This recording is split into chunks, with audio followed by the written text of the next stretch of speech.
They dragged him down the aisle like he was a criminal, because of the color of his skin. No questions. No dignity. Just the sound of his cane scraping the floor and the sharp stares of passengers too afraid to speak. He didn't resist. He didn't yell. He just looked straight ahead as they stripped him of a seat he paid for, a seat they claimed wasn't his, not because the ticket was wrong, but because he was the wrong kind of man in the right kind of place. They called it a system error. They said he didn't belong in first class. But what they didn't know was this wasn't just any old man.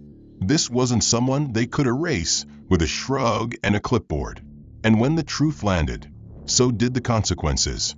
You think you know how this story ends? Think again. This is the beginning of a series that pulls back the curtain on what happens when prejudice meets the wrong man at 35,000 feet. Someone who spent his life building the very system now being used against him. A man who watched silently as they mocked him, then stood up not with anger, but with power. If that first line hit you, stay with us. And before we take off, drop a comment and tell us where in the world you're watching from. Have you ever witnessed something like this? Would you have spoken up?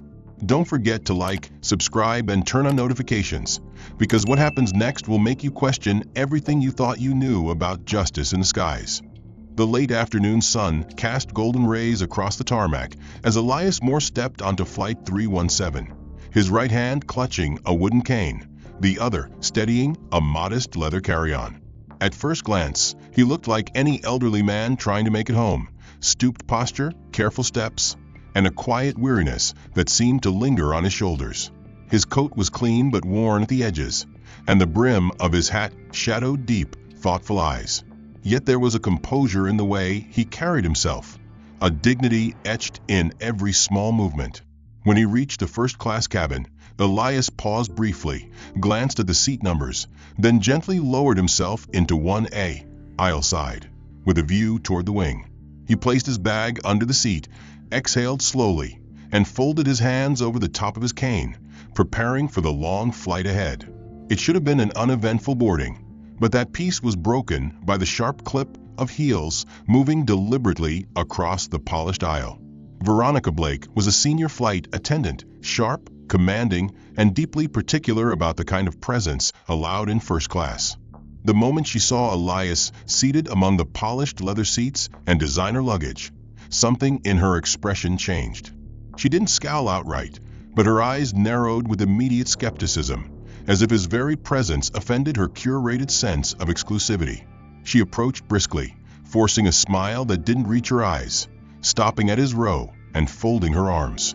"Sir," she said with a tone dipped in condescension, "this section is reserved for our priority passengers.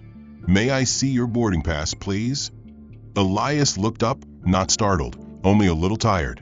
He reached slowly into his coat pocket, pulled out his pass, and offered it to her, without a word.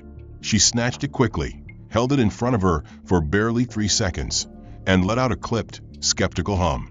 "That's odd," she muttered, loud enough for nearby passengers to hear. "This seat must have been reassigned. You'll need to move to another section." Her words hung in the air with clinical cruelty.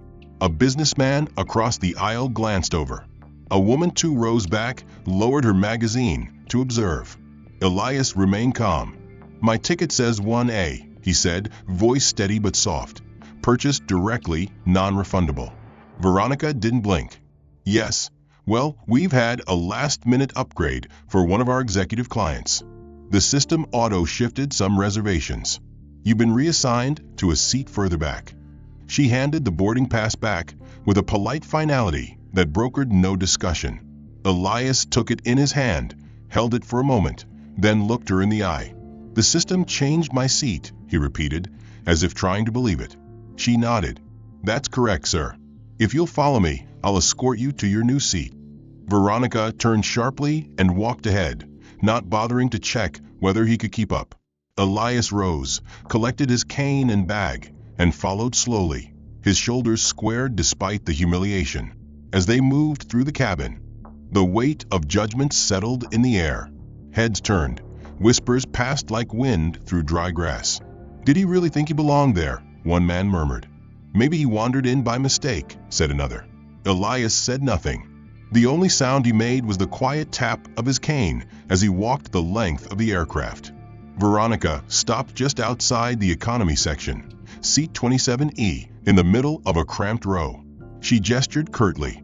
"Here you are, sir. Once we're airborne, I'll bring you some water." Elias looked at the narrow space, nodded once, and settled himself without complaint. As she walked away, Veronica didn't bother glancing back. A younger attendant, Clara, stood at the curtain and watched everything unfold. "Are you sure he didn't belong in first?" she asked gently. Veronica scoffed. "The only thing he belongs in is a seat that matches his class of travel." Clara opened her mouth to protest, but thought better of it. In 27E, Elias placed his cane flat across his lap, leaned back, and turned toward the window. The move from first class still echoed in his bones, not because of the physical distance crossed, but because of what it represented. A message spoken without words. "You do not belong here." His body ached, his joints stiff from the abrupt walk, but he didn't ask for anything. He simply sat still, let the world ignore him. And they did, all except one. Clara, the young attendant from earlier, walked by slowly, her eyes catching the way Elias gripped the armrest. She hesitated, uncertain whether she should speak.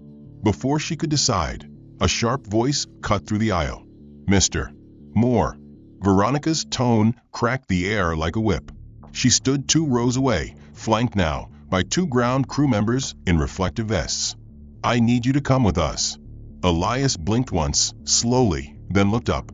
"You already reassigned me." "I'm seated, ma'am. Is there something else?" His voice was calm, but edged with the weight of withheld pain. Veronica stepped forward, all trace of corporate hospitality now stripped from her face. "You were never authorized to board this flight under a first-class designation," she announced loudly, drawing the attention of passengers nearby. "There are questions about your identification and booking credentials. We'll need you to deplane for further verification." The 2 crewmen behind her shifted slightly, ready to act. "That won't be necessary," Elias replied, his grip tightening around the cane. "My documents are valid. My ticket was confirmed. If you'd like to check Sir," she snapped, interrupting. "You are now refusing to comply with crew instruction. If we escalate this, it becomes a federal issue." Whispers broke out around them. A teenager across the aisle angled her phone upward, camera rolling. A middle-aged man 2 rows back frowned and whispered to his wife, "What the hell is going on?" Elias remained seated, unmoved. "I'm not refusing," he said. "I'm simply requesting clarification before being removed a second time." Veronica took a step closer, her face inches from his. "You don't get to question our authority," she hissed, loud enough for only him to hear. "You get up, or you get dragged." Then, in one swift motion, she nodded at the crewman. "Escort him off." The younger of the 2 hesitated. "Ma'am, he's clearly elderly." "Maybe we should," now, she ordered. Reluctantly, they moved in. One reached for Elias's elbow, the other for his carry-on. As soon as they touched him, Elias jerked slightly, not in defiance, but instinctively, a body responding to an old injury. His cane slipped from his grasp and clattered to the floor. His right leg gave out, and he dropped to one knee with a stifled groan. Gasps echoed through the cabin. "Jesus," someone muttered. "Help him," another voice said. Elias struggled to rise, but the angle was wrong, and the pressure on his arm unbalanced him further. Veronica didn't flinch. "Keep moving," she said coldly. "We don't have time for theatrics." Clara pushed past a row of passengers. "Stop," she cried. "You're hurting him." But Veronica turned on her sharply. "This is not your responsibility. Step back, or I will report you for interference." Clara froze, trembling slightly. From somewhere toward the front of the cabin, a voice shouted, "Hey, I'm recording this. He didn't do anything wrong." A man stood halfway in the aisle, holding up his phone. Veronica's head snapped around. "Sir, filming inside the cabin during an act of safety concern violates airline policy. Hand over your phone immediately." The man didn't budge. "You're making a mistake," he said. "You can't just treat someone like this." Veronica marched toward him and reached out, but he pulled the phone back. Touch me again, and I call my lawyer, he warned. Her expression shifted for a moment, panic or calculation, but it quickly vanished. Security will meet you at the gate if you continue obstructing crew procedures, she said with icy professionalism, then turned back toward Elias. He was now being lifted under the arms, legs unsteady, body slouched, dignity in shreds. The passengers watched in frozen silence, some filming discreetly, others pretending not to see. Clara bit her lip, fists clenched at her sides. "Where are you taking him?" she asked, her voice barely above a whisper. Veronica didn't answer. She motioned forward, and the two crewmen guided Elias toward the front. Each step was uneven, each breath heavier than the last. No apology, no explanation, no humanity. Just protocol, cold, brutal, efficient. The aisle parted around him like water around a sinking ship. No one offered a hand. Not yet. Not until it was too late. As Elias reached the edge of the first-class curtain, his cane still trailing behind him on the floor, his voice cracked softly, more to himself than anyone else. "I didn't think we were still here." By the time they reached the seat, Veronica had vanished, satisfied with her performance and unaware, or perhaps uncaring, of the ripples her actions had set into motion. The two ground staff who had assisted his removal exchanged a glance before one of them gently helped Elias lower himself into the cramped seat. "We're sorry, sir," the younger one whispered. Elias didn't reply. His eyes, glassy from the effort of holding back humiliation, remained fixed on the floor. The cane had been returned to him, but it now rested across his lap like a weapon turned obsolete. He sat hunched, pressed into the armrest, his hands trembling slightly as he clutched the curve of the cane, trying to ground himself. The smell of overused plastic and chemical disinfectant from the lavatory washed over him, sour and sterile. From up the aisle, passengers did their best to act unaware. A businessman in row 27 lowered his eyes quickly when Elias glanced his way. A teenager with earbuds in recorded a short clip and sent it to someone via airdrop, laughing softly as he typed the caption. No one offered water. No one asked questions.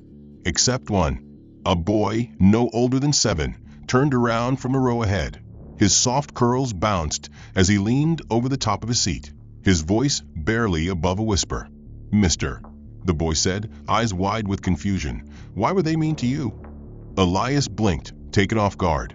He looked at the child, the purity in his face, and then, very slowly, offered a thin smile. "It's not the first time someone's dragged me away from what I paid for," he said gently, his voice like sandpaper brushing over memory. "But it never hurts any less."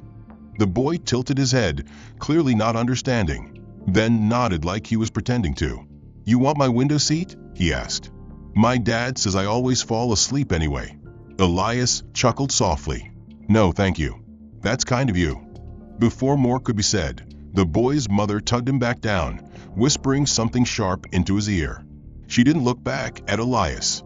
She just straightened her scarf and, like the others, returned to pretending nothing had happened. Elias exhaled and leaned back, the seat creaking beneath him. His knees barely fit, and every time someone exited the lavatory, their shoulder brushed against him. He didn't flinch. He had endured worse. He had walked through streets where dogs were given more space than men like him. This was just a new version of the same old room. But his silence wasn't surrender, it was strategy. As he sat in the shadows of the plane's worst seat, another presence approached. Grace Turner had been with the airline for just under a year. She wasn't naive, but she still believed in things like fairness, kindness, and integrity, ideals that had begun to feel foreign within the hollow corporate corridors of Skylink's air. She approached Elias quietly, kneeling beside his seat under the pretense of checking the nearby emergency kit. "Mr. Moore?" she asked softly, her tone hesitant but kind. He turned toward her, wary but open. "I just want to say," she continued, voice barely audible under the engine noise, "what happened back there, it wasn't right." Elias's eyes studied her. "You saw everything?" She nodded. "All of it. And the part before that, too. You didn't do anything wrong. You were calm, respectful. She stopped, lowering her gaze. Veronica's always like that. And no one stops her because she's protected by someone higher up. A director in operations. They're friends. She gets away with things because people are scared to speak up. Elias didn't react right away. Then he asked quietly, "And you? Are you scared?" Grace met his gaze, eyes steady, but burdened. "Yes," she admitted, "but I'm more tired of watching this happen than I am afraid of saying something."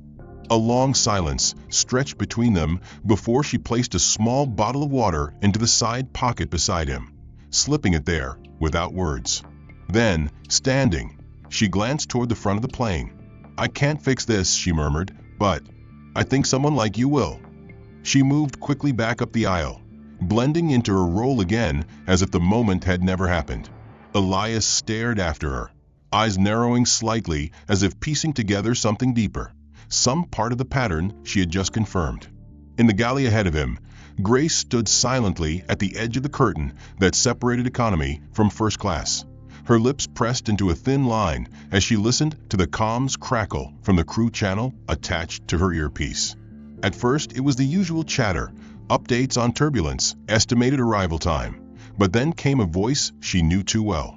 Captain Trent's tone came through light, casual, but laced with venom. "Just a heads up," he said, a chuckle woven into his drawl. "Heard we had ourselves a seating issue earlier." "What was it? Old man in first? Thought he was royalty." A second of silence passed. Then another voice, unmistakably Veronica's, replied with mock sympathy. Poor guy looked like he came straight from a bus station, barely holding his pants up. Sat in one, like he owned the damn plane. Trent laughed, unfiltered. These old brown folks always think a smile and a ticket gets them champagne service. Someone needs to remind them the world doesn't work like that. Grace stiffened where she stood. She reached up and instinctively pulled her earpiece out, fingers trembling slightly, her jaw clenched tight. Around her, the polished silence of first class continued uninterrupted. The passengers reclined, sipped, and browsed the skies, blissfully unaware, or willingly so. In seat 2A, Martin Delacroix, an investment executive from Boston and a frequent flyer who logged more hours in the sky than on the ground, adjusted his cuffs and shifted in his seat. He had watched the earlier incident from his aisle with a stoic expression, but something about it had gnawed at him since. Now, as Veronica glided past, he leaned forward slightly. "Excuse me," he said, voice low but clear. "That gentleman earlier, the one in the back now. What exactly happened?" Veronica stopped mid-step, turning her head with a smile that didn't reach her eyes. "Oh, him," she said, brushing non-existent lint off her uniform. "There was a ticketing issue. System reassignment. It happens sometimes." Martin raised an eyebrow. "Really?" He seemed like he was in his right seat. Veronica tilted her head. "Sir, we deal with hundreds of passengers a day. If he were truly first-class material, I'd have known his name already." Martin's mouth drew into a tight line. "First-class material?" he echoed, not hiding the steel in his tone. Veronica caught herself, then shrugged. "No offense meant. I just mean, well, we have regulars, business elites, platinum tier members. You get a feel for who belongs." Martin didn't smile. "I didn't realize humanity had a tier system." For a heartbeat, their eyes locked. Then Veronica gave a thin, practiced smile. "We do our best to maintain the experience our clients expect." She turned and walked off before he could say more. But Martin had heard enough. He pulled out his phone, opened the airline's internal elite feedback portal, and began typing, his fingers moving with sharp precision. Meanwhile, in the rear of the plane, Elias remained still, his posture upright despite the discomfort of his surroundings. The boy in front had long since fallen asleep, and the rhythmic creak of a lavatory door had become background noise. But Elias's attention was elsewhere. In the reflection of the window, he could just barely see Grace, still standing, still shaken, something unreadable on her face. A voice over the intercom announced beverage service for the rear cabins. Passengers began raising their hands for drinks. The routine resumed. The injustice faded again into background noise. Veronica returned to the front galley, smirking slightly as she passed Clara, who was restocking cups. "Our little rebellion still brooding back there?" she asked, tossing a glance over her shoulder. Clara didn't respond. Veronica leaned closer. "You really want to risk your job for someone like him?" Clara's hands didn't stop moving. "Someone like who?" she asked, her voice calm. Veronica didn't answer. She just rolled her eyes and stepped past the curtain again. Back in the cockpit, Captain Trent adjusted his headset, voice idle, as he radioed ground control. "Skylinks 317, on schedule, smooth skies ahead. No issues." But as he reached for his coffee, something new lit up on his control panel. A direct ping from the executive alert channel. He blinked, surprised.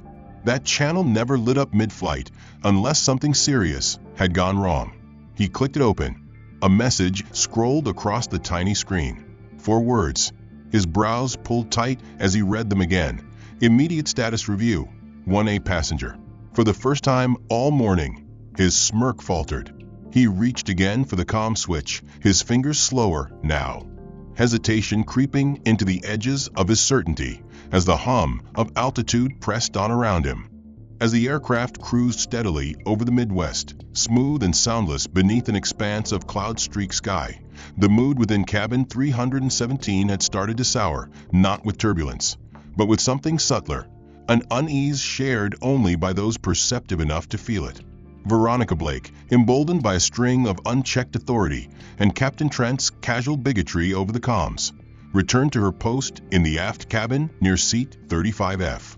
She carried herself with an air of purpose sharpened by condescension, moving swiftly down the aisle until she stood again beside Elias Moore, who, despite his age and the indignities already endured, sat perfectly still, spine straight, eyes forward, his cane resting across his lap like a silent line of defense.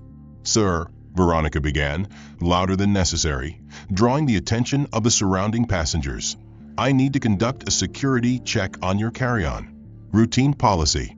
Elias turned his head slowly, eyebrows drawing together slightly, not in defiance, but disbelief. "Is there a reason?" he asked, voice steady. "You've moved me from my assigned seat, you've questioned my identity, and now you want to search my belongings?" Veronica's smile didn't reach her eyes. "It's procedure, Mr. Moore. You've already been flagged for irregular boarding behavior. Cooperation ensures a safe flight for everyone." She didn't wait for consent. Instead, she reached down abruptly, yanked his leather bag from beneath the seat, and unzipped it in one rough motion, letting the flap fall open so its contents tumbled into the aisle. Elias stiffened as the small collection of personal items spilled onto the carpet. An old fountain pen in a velvet sleeve, a pair of worn gloves, a brass pocket watch engraved with delicate initials, and a bundle of aged documents bound in a weathered ribbon. Veronica picked through the contents without care, lifting a faded photo from the pile, a black and white image of Elias and a woman in her youth, smiling on the steps of what looked like a courthouse, both dressed in sharp, post-war elegance. She scoffed. "Vintage romance?" she murmured, loud enough for those nearby to hear, before casually dropping the photo atop the pile. Then she pulled out a sealed golden envelope, thick and embossed with weighty authority, its edges crisp, its presence striking amidst the humble items. Elias immediately leaned forward. "Please," he said, urgency tightening his voice, "that envelope is confidential." Veronica turned the envelope in her hand, unimpressed. "This?" she asked, holding it up between 2 fingers like a used napkin. "Doesn't look like much." She examined the seal with a mocking smirk, then waved it toward the row behind her. "Let me guess, some fantasy inheritance or a fake deed to impress the first-class crowd." Her voice danced with theatrical contempt, eliciting a few nervous chuckles from passengers unsure whether to laugh or look away. Elias sat frozen, his hands clenched into the fabric of his trousers. "It's not yours to handle," he said, more quietly now, but each word landed like a gavel. Veronica shrugged and, without another glance, turned and walked to the waste bin at the rear of the cabin, where with dramatic flair, she dropped the envelope inside and pressed the lid shut with a snap. "Well," she said, brushing her hands, "if it was important, you wouldn't have left it in a suitcase full of thrift store junk." Then she returned to the scattered items, kicking one gently toward Elias's feet with the tip of her shoe. "You can put that back yourself." Grace, watching from the curtain near economy, could barely contain her breath. Her knuckles whitened around the beverage cart she'd frozen beside. Clara had stepped aside moments earlier, having overheard the entire search unfold through the crew channel. She now stood behind Grace, her face pale, eyes wide with disbelief. "She threw away his document," Clara whispered. "That looked official." Grace didn't respond immediately. She was watching Elias. He had begun to gather his belongings slowly, one item at a time, with the precision of someone piecing back together the remains of a broken legacy. His hands shook, but he made no sound, no plea. Not even when he reached the end and realized the golden envelope was gone. Instead, he lowered his head, closed the zipper of the bag, and rested it gently back under the seat. His cane returned to his lap. His breath came shallow. But his eyes, when they finally rose, had darkened, no longer filled with weariness, but something sharper, colder, quietly rising behind the tired calm. The silence around him deepened. Passengers turned away awkwardly. The boy who'd spoken to him earlier watched from his seat, confused and silent, clinging to the arm of his mother, who now avoided looking in Elias's direction. Veronica, smug with her act of unchallenged authority, passed through the aisle again, straightening trays and ignoring the gravity of what she had done as if humiliation were just another part of in-flight entertainment. At the front of the cabin, Captain Trent received another encrypted system alert, this time flashing red. It required a biometric override to unlock. He frowned, pulled his ID token, and pressed it to the reader. The screen lit up, displaying two words that made the blood in his hands run cold. More priority override. Air had shifted, not in temperature or turbulence, but in tension. A coiled wire of emotion pulled taut across his shoulders, feeding into his stillness. The envelope was gone, the insult delivered, the laughter fading, but the fire it awakened had not. Grace walked down the aisle again, slowly this time, her expression tight, not from duty, but from the weight of everything she had seen. She approached Elias with hesitation, kneeling beside his seat, as though approaching the wreckage of something sacred. "Sir," she said gently, "I'm sorry. That wasn't right. None of this is." Her voice was low, almost swallowed by the soft mechanical buzz surrounding them. Elias didn't look at her at first, only exhaled deeply, then slowly turned his head, his gaze calm but laced with something darker beneath the surface. "You think this is about a seat?" he asked quietly, voice frayed at the edges but firm. Grace shook her head. "No, But he raised one hand, not to silence her, but to pause time itself. "You don't know what you've stepped into, child," he whispered. "You think you're working for a company that sells tickets. But what you don't see is what moves above the seats, above the names, above all this theater. You don't know what you've just touched." Grace's breath caught. The weight of his words wasn't angry, it was final, like an old key turning inside a vault long kept shut. She opened her mouth to respond, but footsteps from the aisle cut her off. A woman, mid-60s, dressed in a crisp lavender blouse and pearls, passed by with the practiced air of someone who always flew first class. She paused mid-step when her eyes fell on Elias. Her posture stiffened, her brow furrowed. She stared, eyes scanning his face with the careful attention of someone searching memory. Then, with a hand slightly trembling, she reached out and touched her husband's arm. "Harold," she whispered. "That man, the one in the corner." Harold, a stout man in a navy blazer and gold cufflinks, leaned slightly toward her. "What is it, Martha?" She pointed subtly, voice low. "That's William Thorne." Harold squinted, unconvinced. "Who?" She stared at him, incredulous. William Elias Thorne, the man who built Aeromax from the ground up. The one who disappeared from the public eye years ago after the board tried to push him out. The founder. "That's him." Harold blinked, then turned in his seat to catch another glance. He didn't speak. He didn't need to. He remembered now, the face, the quiet strength, the photos from business magazines. Those rare interviews where power was never shouted, but implied in every syllable. Back in the galley, Veronica was laughing at a text message when Clara stepped in, her hands stiff at her sides. "You just searched a legend's luggage," Clara said, her voice low and sharp. "You threw away a sealed legal envelope that probably belonged to the man who signed your first paycheck, without you even knowing it." Veronica looked up, puzzled. "What are you rambling about?" Clara stepped forward. "That man's name isn't just Mr. Moore. His full name is William Elias Thorne. He used to sit on your CEO's boardroom table. He's the founder of the holding company that owns Skylinks." Veronica blinked once, then scoffed. "Even if that's true, he sure doesn't look like it anymore." Clara's jaw clenched. "And maybe that's the point," she said. "Maybe he wanted to see how we treat people when we think they have nothing left." At the rear, Elias watched as Grace stood again, shaken, torn between protocol and instinct. Before she left, she reached down and gently placed her hand over his. "What should I do?" she asked, barely audible. Elias looked her in the eye, his voice low and grave. "Listen carefully, young lady," he said. "Tell no one else what you suspect. Not yet. The moment people think they've wronged someone powerful, they don't apologize. They cover it up. Let them finish digging the hole. I'll be waiting at the bottom." She nodded once, then stepped away, her steps unsteady. Up front, in the first-class galley, Captain Trent stood behind the curtain with his personal tablet clutched in both hands, rereading the encrypted system flag flashing across the screen. Priority override Elias Thorne's silent protocol status. Active. He scrolled down and saw the attached photo, grainy, captured by internal cabin surveillance, showing Elias as he was escorted through the aisle by the ground crew. Next to the photo, a red alert pulsed. "Do not engage until ground instruction." Trent's mouth tightened. This wasn't just above his pay grade.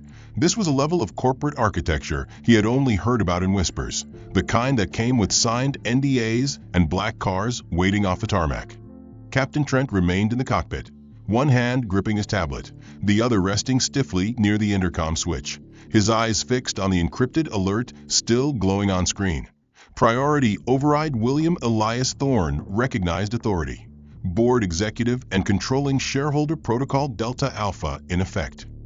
He hesitated only a moment longer before pressing the toggle and speaking into the direct line to ground command, his voice lower than usual, tempered with unease.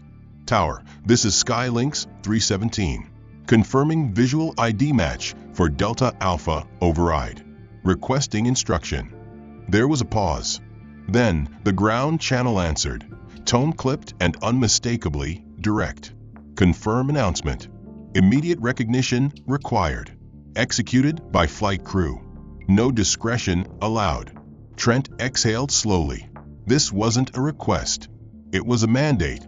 He reached over, flipped the cabin intercom selector, and pressed the mic.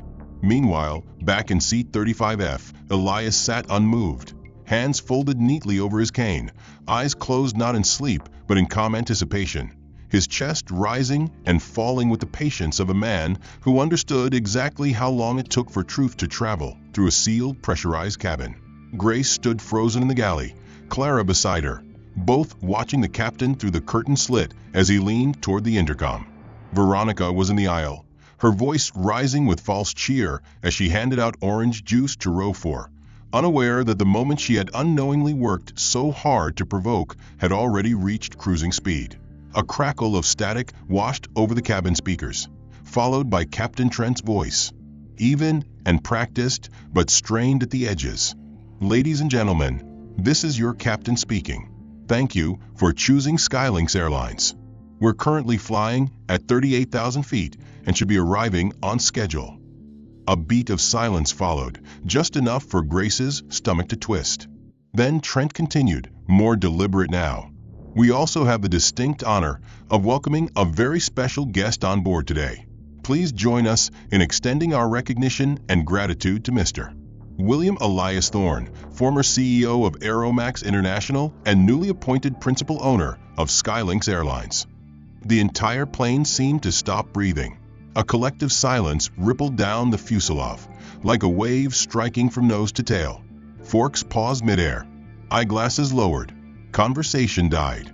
Then, slowly, Heads began to turn toward the back of the cabin, toward 35F, toward the man who, minutes earlier, had been dismissed, humiliated, and robbed of the basic dignity of his seat. Veronica's tray slipped from her hand and landed with a dull thud against the aisle carpet. Her face drained of color, frozen in a twisted expression of disbelief, as the words repeated silently in her head. William Elias Thorne. Grace's hand shot to her mouth, eyes filling instantly with tears she didn't try to hide. Clara looked to her, lips trembling. He knew, she whispered. He knew this whole time.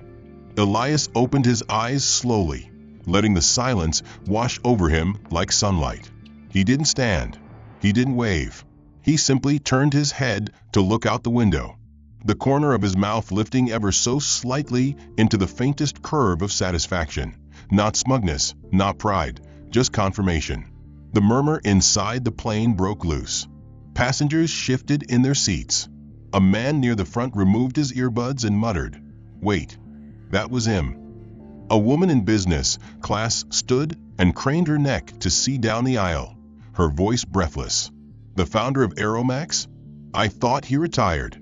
I thought he was dead." The elderly couple in row 11 exchanged stunned glances. Martha clutched her husband's hand. "I knew it," she whispered. "I told you it was him." Harold could only nod, stunned. Veronica backed toward the galley in small, unsteady steps, her eyes locked on the shadowed figure seated at the end of the plane. For the first time since boarding, she looked unsure, not of what had happened, but of what might still come. Her usual posture of cold command wilted in the weight of what she now realized too late. The man she'd mocked was not only a first-class passenger. He owned the damn airline. Clara moved first, pushing through the curtain to the rear galley, where she knelt beside Elias, her voice low and reverent. "Mr. Thorne, is there anything I can get for you?" He shook his head gently. "I have what I need," he said, barely above a whisper. "Let the rest come on its own." Grace stepped forward next, still shaking, still wiping tears, her voice unsteady. "Sir, I didn't know. I should have." He looked at her then, eyes kind but unyielding. "You saw me," he said. "That's enough." The murmur of disbelief that had spread like a wave through Flight 317's cabin hadn't yet settled when William Elias Thorne reached into the inner pocket of his coat and retrieved a phone that looked unremarkable in every way. Matte black, no visible logo. A model that didn't glint with modernity, but pulsed with authority. He unlocked it with a press of his thumb and tapped a single app labeled with nothing but a golden dot. The screen blinked to life, revealing a secure terminal interface, unlike anything available to the public. He scrolled briefly, his fingers calm, deliberate, then lifted the phone to his ear and spoke with soft precision into the receiver. "I need a full behavior report on Veronica Blake," he said. "Pull every passenger complaint, flight log, and internal notation for the last 3 months. Filter for conduct violations, service discrepancies, and racial incident codes. Cross-check with Clara and Grace Turner's incident logs. Push it to the executive board. I want it in front of HR and the COO within the hour." There was no pause, no confirmation needed. The line cut automatically once the message was delivered. In the silence that followed, even the aircraft itself seemed to listen. At the front of the plane, Captain Trent's gaze remained locked on the cockpit display, where a new message had appeared seconds after Thorne had finished his call. It blinked bright amber against the dark background. Authority shift protocol engaged. Flight Commander Trent temporarily relieved. Command transfer TOCO pilot lane. Executive override. E. Thorne. The blood drained from Trent's face. He reached instinctively for the override panel, but the screen had already locked, sealed by a secondary protocol that required executive-level authorization. A second alert followed immediately. Do not initiate public response, follow compliance, passively escalation review in progress. He turned slowly in his seat and looked at his co-pilot, Lane, who had already removed his earpiece and was watching him with a mix of surprise and grim understanding. "You saw it?" Trent asked, his voice brittle. Lane nodded. "They're not asking," he said quietly. "They're telling." Back in the cabin, passengers watched as Veronica Blake's hands hovered above the beverage cart, frozen in the middle of motion. her expression somewhere between nausea and denial. Her tablet, which had earlier buzzed with idle updates, now vibrated repeatedly with the same high-priority alert cascading down her screen. She reached for it with shaking fingers and tapped the notification. The display opened into a formal document with her name emblazoned in red across the header. Conduct audit initiated subject. V. Blake status. Active investigation access level. Limited all interactions being recorded. Below it, a blinking red instruction read, remain in place. Await formal briefing upon landing. She backed away from the cart as if it had turned radioactive, her eyes darting around the cabin as though searching for a way out that didn't exist at 38,000 feet. Elias hadn't moved. He sat with his hands folded again, eyes fixed not on anyone but on nothing. A gaze that had seen boardrooms collapse, companies dissolve, and empires turn to ash, and still remained unmoved. Clara returned from the galley with a tablet of her own, now displaying real-time updates she wasn't supposed to see. They're reviewing every flight she's worked since January, she whispered to Grace, who stood behind her. There are 5 passenger complaints buried by supervisors.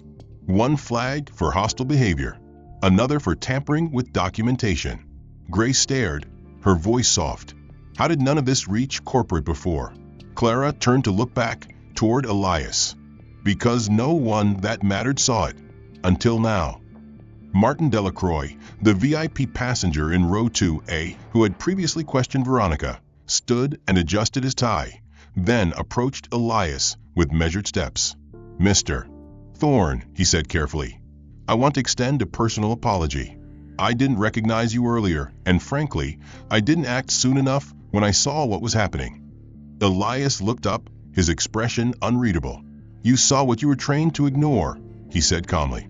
It's how they built the system. Discomfort is easier to justify when you call a procedure. Martin nodded slowly, shamed but thankful for the clarity. If there's anything I can do to support whatever action you're taking, Elias raised a hand slightly. You've already started, he said. Your silence ended 10 minutes ago. That's a start. Meanwhile, up front, Trent had unbuckled his seatbelt and stood, allowing Lane to slide into the pilot's chair without words. The change was smooth professional, but the symbolism of a captain surrendering command mid-flight under executive order had never occurred before in Trent's career. The descent into JFK began with a smooth drop in altitude and the subtle pressure shift that made cabin windows hum with vibration, but unlike typical landings, filled with idle chatter and half-hearted glances out toward the skyline, Flight 317 bristled with contained energy. The passengers had fallen into a silence that wasn't born of fatigue, but of anticipation, their eyes frequently drifting toward the back of the plane where Elias Moore, now recognized as William Elias Thorne, remained composed in his corner seat like a king cloaked in humility. Across the aircraft, phones buzzed with silent messages, news alerts, and fragmentary Google searches from those who couldn't help but verify the name. Thorne, Aeromax founder. Is he really the owner? CEO turned ghost investor? And then slowly but surely, the atmosphere shifted from intrigue to something sharper.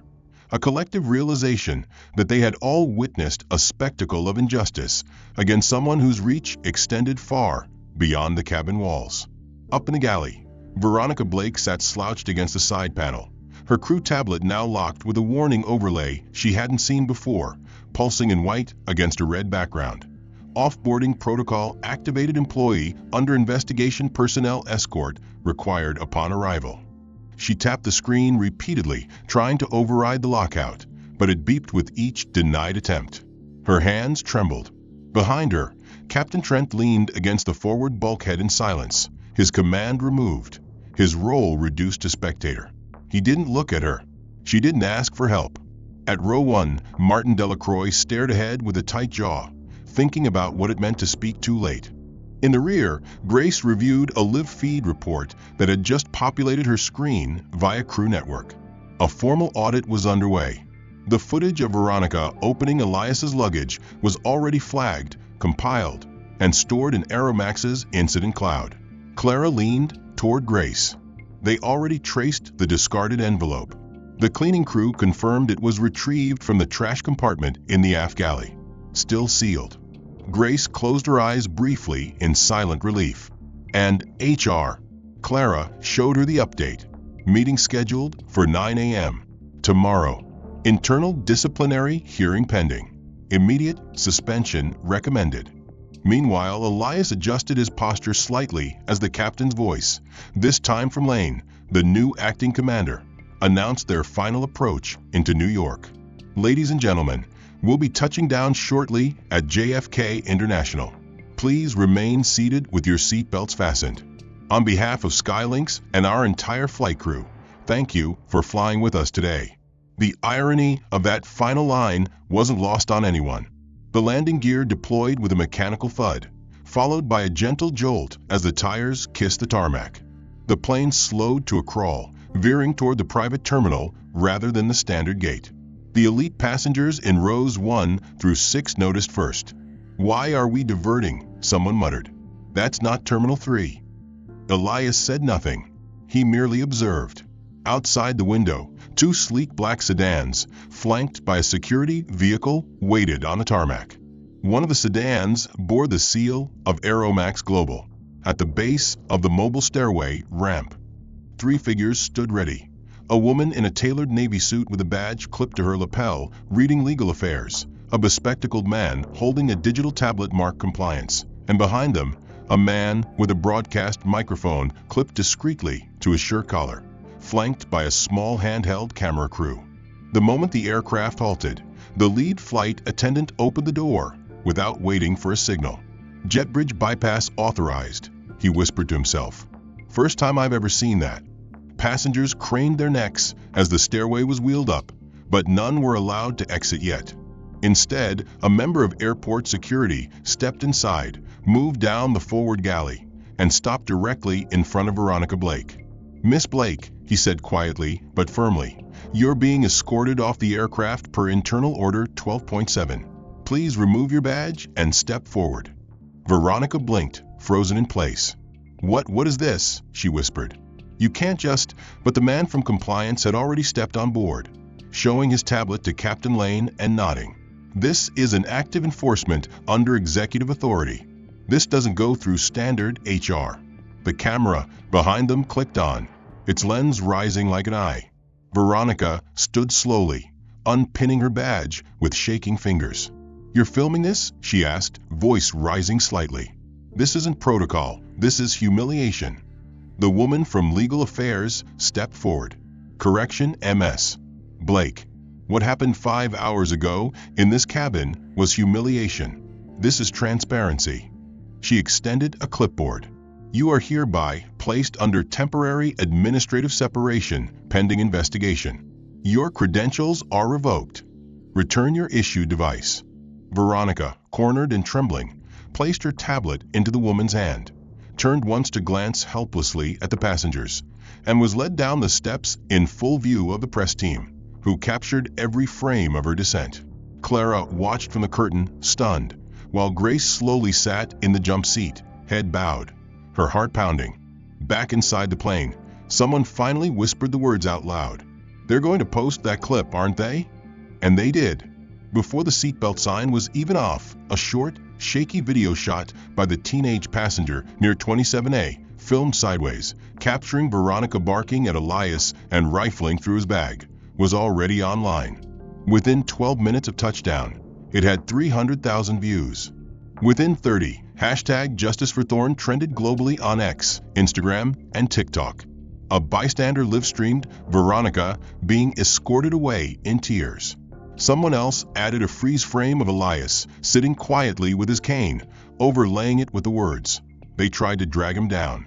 They didn't know he built the floor."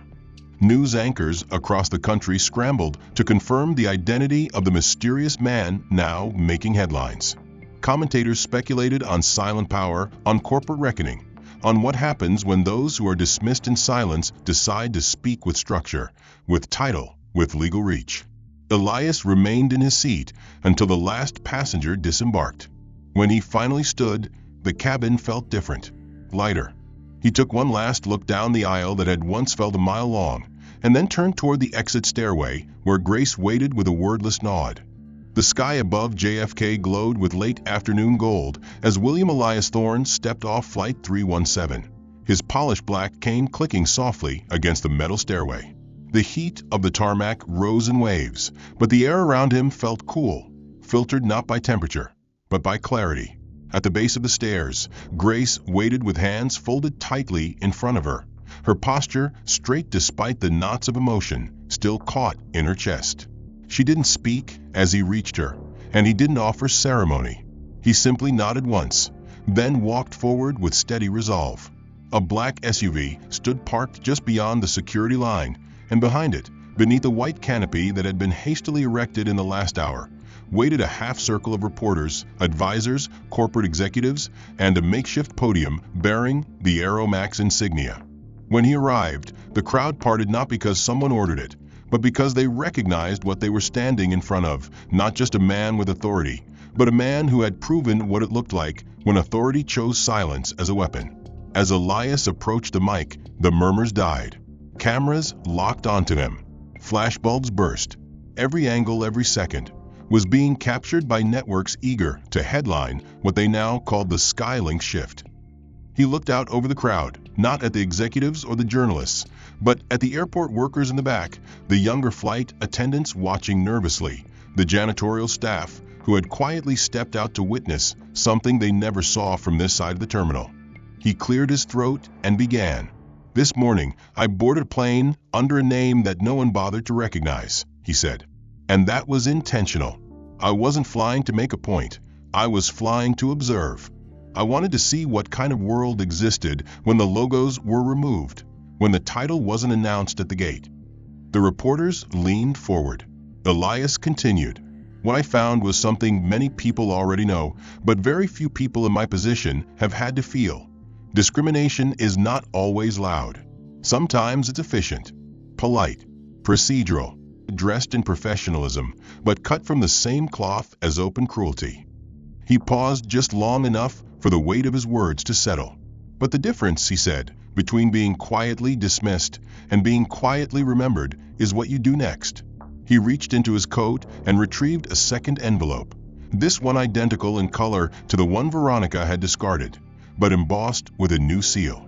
"Effective immediately, I am launching the Moorthorne Equity Initiative, a multi-million-dollar fund dedicated to providing full aviation scholarships, leadership training, and legal protection for individuals who have faced discrimination within this industry, especially those who never made it past the first interview because someone assumed they didn't belong at 35,000 feet.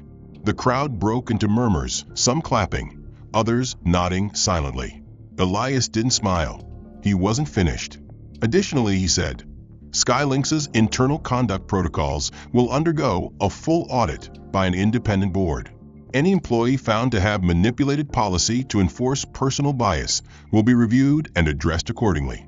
Not quietly, not behind closed doors, publicly and permanently." A beat passed. No one spoke. Then, from the corner of the press pool, a journalist raised her hand. "Mr.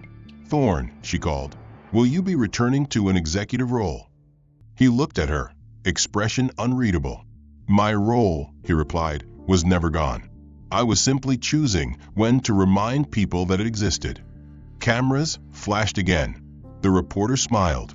He stepped back from the podium and turned toward Grace, who stood just off stage with eyes glistening and arms crossed tightly over her chest. "Come here," he said quietly, motioning her forward. She stepped to his side, unsure, and he reached into his coat pocket and removed a small silver pin, Aeromax's historic crest. "You remember what I told you on the plane?" he asked. She nodded, voice caught in her throat. "The ones who see before the name matters." He pinned the crest gently to her blazer and whispered, "Start seeing more. And never stop." Across social media, the fallout rippled outward with exponential velocity. The clip of Veronica being escorted from the plane had now surpassed 12 million views. Influencers, pilots, former flight attendants, and even rival airline CEOs had reposted the speech, tagging it with the same message. #LetThemSee. News anchors called it the turning point of post-pandemic corporate ethics. College students on aviation scholarships posted reactions. A young black girl in Houston stitched a video of Elias's speech to her own. "One day, I'll fly your jet, Mr. Thorne. You gave me permission."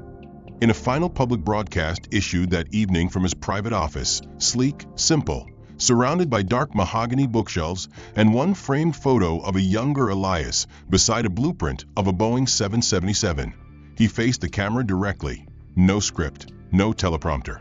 "Power," he said, "is not about how loudly you speak when people listen. It's about what you do when no one believes you have it. That's when the truth surfaces. That's when people show who they really are. And when they do, remember, what's buried in silence doesn't stay buried. Not if you're still breathing. Not if you remember who you are." He leaned forward, resting both hands on the edge of his desk, voice low but ironclad. So, to anyone watching this, passenger or pilot, student or CEO, remember this. Never judge a man by the seat he's in, especially when it's not your plane. The screen cut to black. The silence that followed said everything. The end. If this story moved you, don't forget to like the video and subscribe to the channel for more powerful narratives just like this one. Which part hit you the hardest? And how do you feel about how justice was finally served? Let us know your thoughts in the comments, and tell us where in the world you're watching from. We're reading every single one.